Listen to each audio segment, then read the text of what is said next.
January 2013 Core 4 question 3 starts nice with a standard r cos x minus alpha thing, but then ends with a difficult proof. So let's start it slowly. We've got the first bit here, and obviously you start by writing out the formula for the cos, which is r cos x cos alpha plus r sine x sine alpha, and you write down the thing we need, which is 3 cos x's plus 2 sine x's.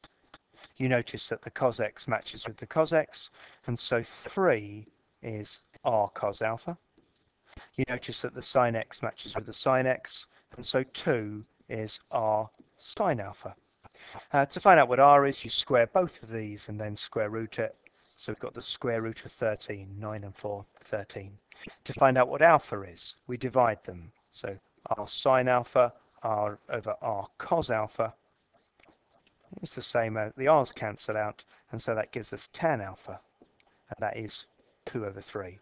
So the inverse tan of 2 over 3 gives, I've forgotten, 33.7 degrees. Alpha's 33.7 degrees.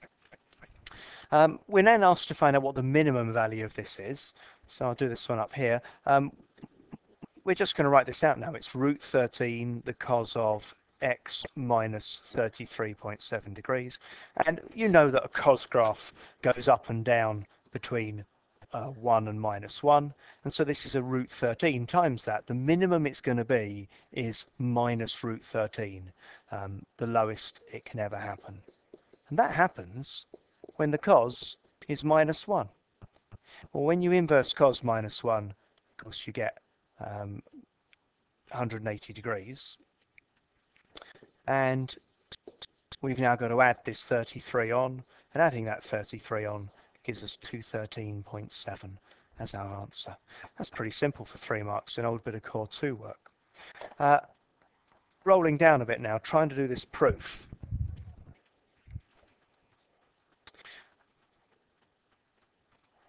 We're being asked to show that I'm going to actually start it. There's lots of ways of doing this. I actually started it on the right-hand side. And I said that the right-hand side was cos x times by cos 2x.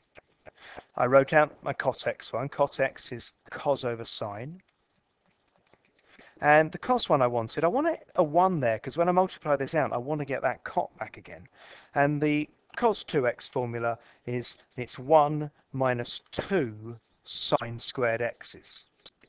1 minus 2 sine squared x. Now I'm going to multiply this out. Cos x over sine x equals, minus 2 sine squared x cos x over sine x. This sine x can cancel with that squared there. Sorry, it's a bit of a mess, but because it cancels with that squared there, we're left with now, here's the cot that we wanted. And here, it does say, believe me, it says 2 sine x cos x there, which is sine 2x. And that equals the left-hand side, which is what we were trying to do. Some of my class did it with tan quite nicely, changing one thing into a tan and then putting it all as a big fraction. So the final part of the question, you're now asked to try and solve this equation equals 0. And we just go immediately jump to, we want to solve this. Cot x times by the cos of 2x equals 0. We don't get a mark yet, but any time sum that equals 0, either cot x is 0 or cos 2x is equal to 0. When's this equal 0? Well, it's equal 0 at 90. But you always get 2 answers in a cos. One answer and 360 minus it. So we get 270, and divide them both by 2, gives us 45 and 135.